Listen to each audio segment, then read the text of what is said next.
Perang Dunia Kedua itu zaman kalah, sehingga lama dia tidak boleh diputuskan oleh sekutu, tidak boleh mempunyai industri dirgantara, karena takut nanti dia kembali lagi militerisme dia.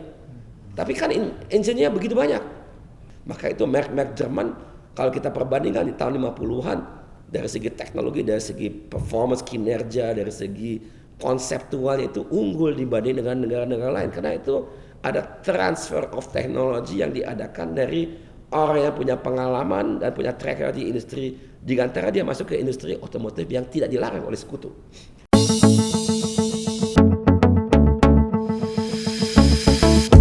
Which is a plane made in Indonesia.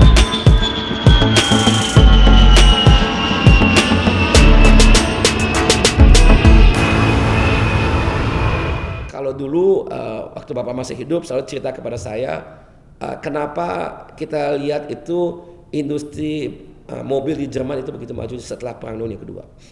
Itu contoh baik bagaimana trickle down effect itu bisa kita lihat dari industri dirgantara ke lain industri. Biarpun itu dengan adanya cara yang luar biasa. Jadi kalau kita ingat Perang Dunia Kedua itu zaman kalah, sehingga lama dia tidak boleh diputuskan oleh sekutu, tidak boleh mempunyai industri dirgantara, karena takut nanti dia kembali lagi militerisme dia.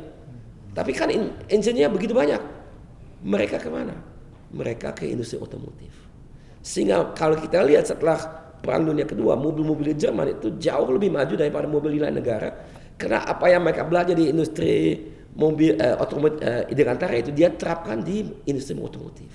Itu sebetulnya rahasia dari, bukan rahasia, itu semua orang juga tahu yang berada di industri itu.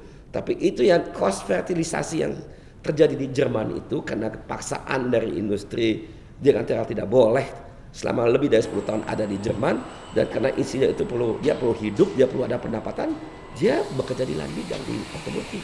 Maka itu merek-merek Jerman kalau kita perbandingkan di tahun 50-an dari segi teknologi, dari segi performance, kinerja, dari segi konseptual itu unggul dibanding dengan negara-negara lain, karena itu ada transfer of technology yang diadakan dari orang yang punya pengalaman dan punya track record di industri dirgantara, dia masuk ke industri otomotif yang tidak dilarang oleh sekutu. Nah kemudian Jerman diperbolehkan lagi, dia punya, tapi yang terjadi sebagai cost fertilisasi di bidang otomotif sudah terjadi di tahun 50. Nah kalau kita membayangkan itu terjadi di Indonesia, ya mungkin tidak semua insinyur yang pernah dan akan bekerja di industri dirgantara dia untuk selamanya mau di situ. Dia mungkin juga mau nyebrang ke industri lainnya. Tapi cost fertilisasi itu bisa juga kita lihat di negara lain seperti kita sudah lihat di negara seperti Jerman. Nah saya kira itu adalah satu hal yang jangan kita pungkiri itu. Itu penting sekali. Karena pengetahuan itu bukan satu hal yang teoritis. Kita tidak bisa belajar di kurikulum universitas, biarpun mau S1, S2, S3, Bapak selalu bilang S lilin pun juga boleh, tapi tidak ada manfaat kalau tidak diterapkan menjadi proyek industri. Kita punya pengalaman yang berhasil dan yang gagal, tapi kita terus dengan gigih tidak kenal menyerah dan lelah, dan itu kita terus mengembangkan dirinya. Jadi kita benar-benar diasah, ditempa oleh adanya pasang surut industri tersebut. Jadi insinyur, teknisi, saintis itu memang perlu adanya ada bidang di mana dia bisa berkecimpung dan bisa kontribusi, bisa langsung turun tangan, dan itu hanya bisa dengan proyek. Dari konsistensi pemerintah itu saya harapkan memang juga dalam hal mendukung proyek-proyek yang ada di Indonesia.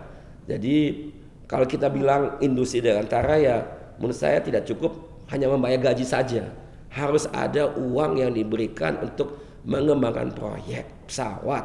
Nah itu bisa untuk militer, dan kalau menurut saya alangkah baiknya juga untuk sipil atau komersial, karena itu yang kita perlukan. Namun demikian untuk militer berbeda, itu uangnya biasanya tidak dikembalikan. Dan untuk komersial itu perlu ada mekanismenya di mana itu dikembalikan.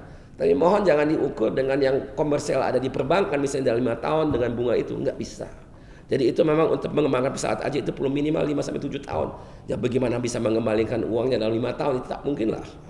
Jadi oleh karena itu saya kira kita perlu duduk lagi bersama untuk mendefinisikan bagaimana kita mau mencapai tujuan. Dan kalau kita ketahui bersama, kekonsistenan itulah bisa kita ukur dengan apa yang kita sudah sepakati sebelumnya. Iya, terima kasih. Menurut Pak Ilham sendiri, apakah kebijakan pemerintah saat ini sudah menunjukkan atau mencerminkan keinginan yang kuat untuk mendorong industri dirgantara? Sekali lagi, kita ini harus membedakan di antara industri dirgantara militer dan industri dirgantara komersial. Dua-duanya ada yang cerah, ada yang gelap gitu menurut saya. Kalau saya lihat ya misalnya kita mulai dulu yang militer. Memang di situ ada proyek yang paling terkemuka, proyek KFX garis miring IFX, Indonesian Fighter. Itu kita kontribusinya 20%. Nah sekarang saya tidak tahu rinciannya ya, tapi bisa juga kena pihak Amerika karena di situ ada kerjasama dengan Amerika mengenai teknologinya, atau proyek Koreanya itu juga mungkin sulit. Saya nggak tahu ya, saya tidak punya informasi secara rinci. Tapi yang saya dengar di pasar itu memang mungkin dukungan pemerintah tidak sekonsisten seperti diperlukan. Mungkin ada ruang untuk perbaikan, tapi kalau bilang nol, saya kira juga tidak.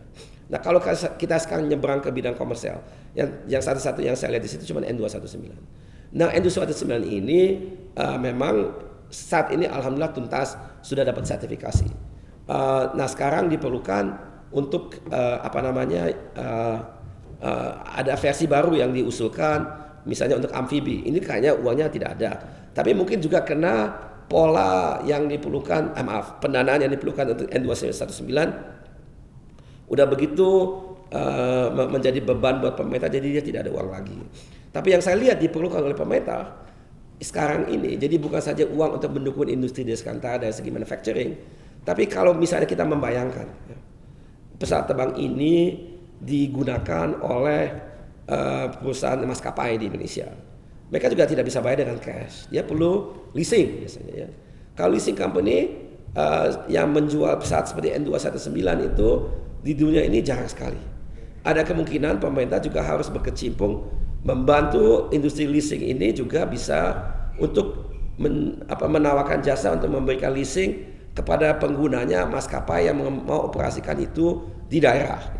Jadi dukungan pemerintah itu multidimensional, bukan saja kepada industri manufacturing, tapi juga industri pendanaan. Karena itu bukan swasta murni dalam hal ini, karena itu belum ada contohnya di Indonesia untuk industri leasing mendukung pesawat terbang sejenis N219.